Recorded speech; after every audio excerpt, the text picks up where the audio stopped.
Fox 4 News starts right now.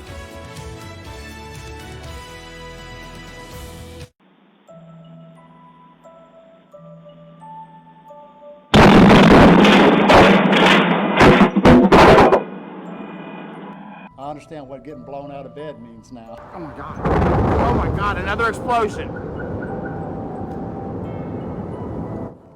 Still many unanswered questions tonight and even some confusing responses. We're continuing our coverage of the TPC plant explosions in Port Neches. We're sorting out some of the information we just learned at a news conference about 2 hours ago with TPC Group, the EPA, and city and county officials. Today, many tried to get back to their homes as the smoke continued to fill the air around the plant and in the area, and the mandatory evacuation order for the 4-mile radius is still in play. Now, about 27 hours after the second explosion, the fire is not contained, nor has a cause for the explosion been given. Or that fire, let's specify here, it is contained, it is not under control. That's what Judge Jeff Brannick said earlier today at a press conference that was held to address the state of the evacuation and possible explosions at the TPC plant. The evacuation, as I just mentioned, is still in place with hopes of people returning to their home tonight and tomorrow after an assessment of the property. County Judge Jeff Brannick, Port Neches Mayor Glenn Johnson, and the TPC Director of Health, Safety, and Security, Troy Monk, fielded questions from reporters today. They said monitoring is being done around the clock for air. When asked which chemicals were stored in which tanks at the TPC plant, County Judge Jeff Brannick said this. We don't know. We know that they have butane, raffinates, and but we don't know which ones were in which tanks, and because a lot of those are electronic, and with the loss of power at the plant, they didn't have the ability to make that determination. But tonight, TCEQ says it's conducting handheld monitoring in the area near the explosion. TCEQ says the instruments they're using, they provide instantaneous readings for various compounds, which includes VOCs, which stands for volatile organic compounds, carbon monoxide, benzene, and butadiene. TCEQ warns elevated levels of VOCs from the plant are odorous.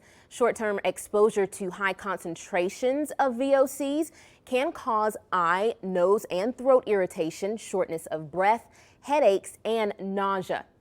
And Fox 4's Tiffany Murphy spent some time this afternoon scouring OSHA's website, along with reading through documents from the Environmental Protection Agency.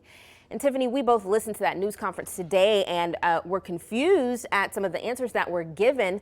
And now you have some more troubling information to share. Yeah, that's exactly right, Kim. So these are just some of the pages that I printed out from the EPA's website this afternoon.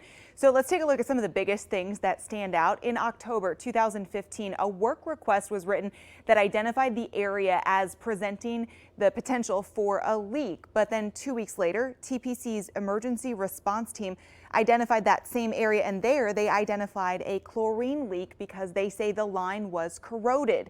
The EPA says that leak happened over a 48-hour period, during which time 900 pounds of chlorine gas was released. And also during that time, TPC's air monitors never identified a leak. Those, among other high priority violations we found, along with not adhering to the Federal Clean Air Act, and according to CBS Houston, the plant was fined $275,000 for violations that the EPA deemed as preventable. Now, when it comes to OSHA, we found the latest OSHA safety inspection in December 2017 and their last safety review, February 2018. Earlier today at the press conference, a reporter asked about previous violations at TPC. That same question was also posed on Wednesday night during the press conference. Troy Monk is the Director of Health, Safety, and Security for TPC. He had this to say. Personally, can't speak to that. I'm not in plant management there. I'm in the corporate office. I can get someone to follow back up with you regarding details for those violations. And tonight, that question It's still not been answered. Other questions that have not been answered: what are in the tanks on the TPC property that either have burned or are still standing? Judge Jeff Brannick says, quote, "We don't know which ones were in which tanks, and because a lot of those are electronic, and with the loss of power at the plant, they didn't have the ability to make that determination." But earlier this afternoon, just a short time ago, I spoke with someone, Kim, with more than 2 decades of experience in the petrochemical industry. They tell me no matter what, there are blueprints, electronically or physical blueprints, even if it's off-site. When you do an inventory of a tank, you know what specifically is inside those tanks. That information was all public before 9/11, but obviously due to national security, it's since been removed. We are still working to find out for our viewers in Southeast Texas what is in those tanks. Kim? Absolutely, Tiffany, because that is some troubling information that you shared. We thank you for your work tonight. Now let's go out to Fox 4's Angel San Juan, who is live in Port Neches near the plant. He's keeping an eye on what's going on in the area. So, Angel, what are you seeing? Well, Kimberly, a lot of folks, especially since it is Thanksgiving, are just wondering, when can we return home? And the county judge, during that news conference that we've been covering, he said that he is not planning to lift the mandatory evacuation until he is totally convinced that citizens will be safe. But he also told us that that decision could come as early as tomorrow morning when he meets with emergency officials who are dealing with what you see behind me. Yes, we have seen the smoke now for days, and as you can see, it does appear thick right now since it is night, but we can tell you that it does feel a little bit better than it has in recent days throughout. So we'll know more if the judge is ready to lift that mandatory evacuation tomorrow morning. But we can tell you that TPC has set up that hotline number for damages if anyone suffered damages because of the explosion.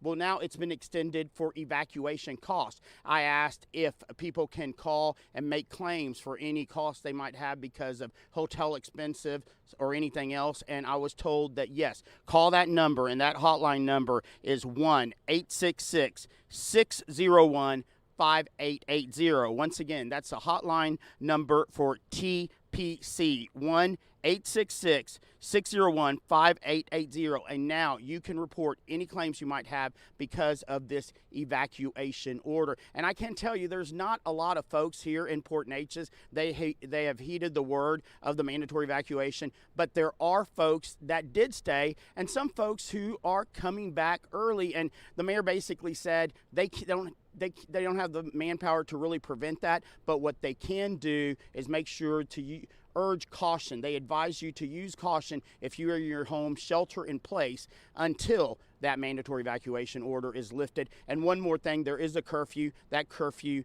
goes into effect at 10 o'clock at night. So far, the only thing that's happened is the police chief says last night they did stop a car with a couple of folks inside, and they had illegal drugs. They made 2 arrests. Those have been the only arrests made since this curfew has been implemented. We're live in Port Neches. Angel San Juan, Fox 4, working for you. All right, Angel, thank you for your reporting. And right now, as Angel mentioned, some residents are still trying to head back to their homes in Port Neches at this hour, even still with that mandatory evacuation order in place. And they're trying to have somewhat of a normal Thanksgiving. Fox 4's Tan Radford joins us live, also from the Port Neches area. And Tan, residents are back. How are they dealing with the aftermath? Kimberly, take a look at this large cloud of smoke right behind me. Residents here tell me it's a major issue for them here getting back into their homes and recovering, but they believe that TPC and first responders have it under control. This morning, residents made their way back to their homes, many to gather their belongings and some to stay, repairing windows and doors damaged by the blast. Port Neches Chief Paul Lamone says the fire is being contained and there is a 10 p.m. curfew for all residents. Barricades have been set up to prevent anyone from going down the streets where the smoke is still heavy. A family in the area says they have returned once the smoke has begun to clear and are eating their Thanksgiving dinner at home. That's the only reason why I'm back. If I didn't think, I wouldn't have come back. I think they got it under control. When I seen it last night, And early this morning, it was still going big. And then when I seen later on, they didn't got half of it put out. Police will be patrolling the area to make sure homes that are damaged and also businesses that are damaged are secure. Live in Port Neches, I'm Tan Radford, Fox 4, working for you. And as we look at our forecast heading into this Thanksgiving evening, we're looking at plenty of cloud cover and temperatures in the lower 60s. All the details on your forecast right after the break. And now, Chad Sanwell, your weather authority.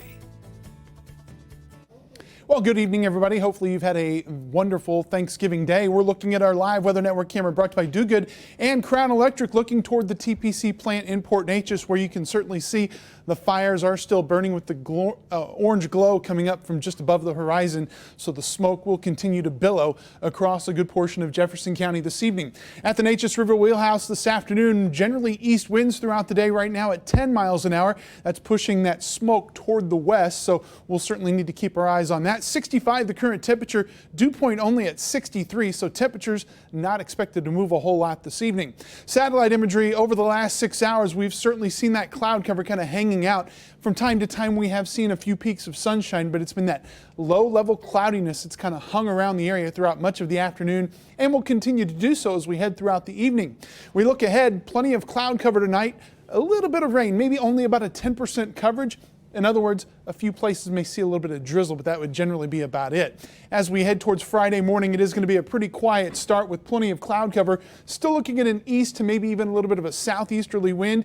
And as we head towards Friday afternoon, those southeast winds will continue to push in. So any of the smoke still left from the fires at TPC going to be pushing across Jefferson, maybe towards that I-10 corridor, towards maybe China and Nome, generally in that direction. But overall, Friday is going to be a quiet day, and there is no doubt about that. Our next weather maker is going to be here on Saturday. It is a cold front that's going to be pushing through the area. Saturday morning, plenty of clouds across the area.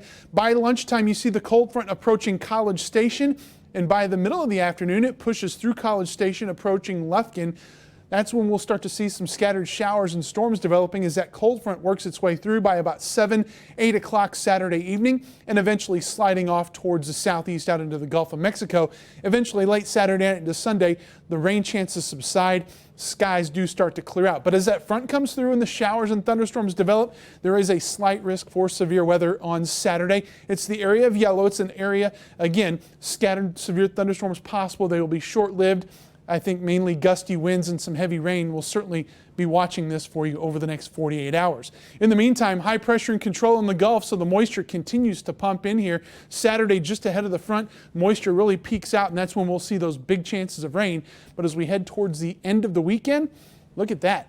Westerly winds, drier air, and plenty of sunshine for early next week.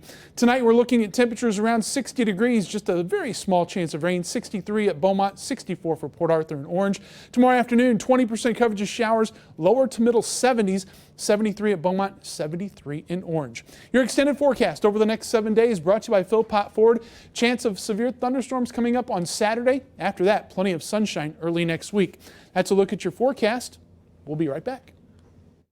Packing up the car with blankets, pillows, and clothes is not exactly the turkey day these mid-county evacuees had in mind. We were going to stay home and just cook and have a traditional Thanksgiving dinner. Yeah, but oh well.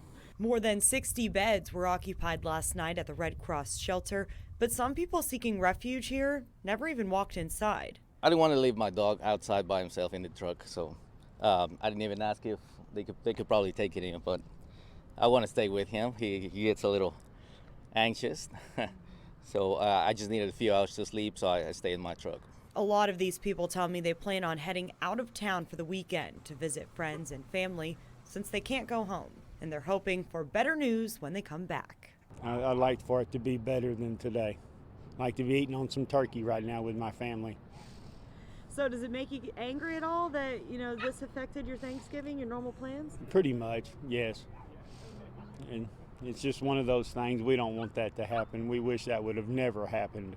Most residents I talked to say after that second explosion yesterday, they wanted to leave. I think it was the safe thing to do, to come up here instead of stay at home. You never can tell what would happen next. While it's not the Thanksgiving they were hoping for, evacuees say they are thankful for their safety today. Yeah, we live in a community where there's a lot of refineries. There's always a chance of something like this happening. Unfortunately, it did. We have to be thankful that we're okay, and we have to pray for our first responders that are still out there fighting for, control this fire. In Beaumont, Kelsey Borza, Fox 4 News. Explosions and a fire at TPC in Port Neches may, of course, change the tone of holiday cheer for families in that area. Homeowners living less than a mile away from the TPC plant that's still emitting some smoke say their homes sustained damage, such as busted windows and damaged doors and garages. Most families in the area are leaving to celebrate the Thanksgiving holiday. One homeowner says, though he feels frustration, he's thankful for his family and their safety after the explosions. And we'll have more with that homeowner at 9 o'clock. We'll take a quick break and be right back. Here's your 7-day forecast. Once again, a cold front coming in on Saturday. Chance of showers and thunderstorms. Some of those could be severe, so you want to stay tuned over the weekend. After that, we've got plenty of sunshine right through the middle part of next week. Could those storms help with what's going on in Port Neches? It's hard to say. I mean, the rain certainly will help, but as I think Judge Brannick was saying earlier, the rain helps cool the tanks down, not necessarily put out the flames. Okay. All right. Thank you, Chad. And thank you for watching us here at 5:30. We'll see you back again tonight at 9.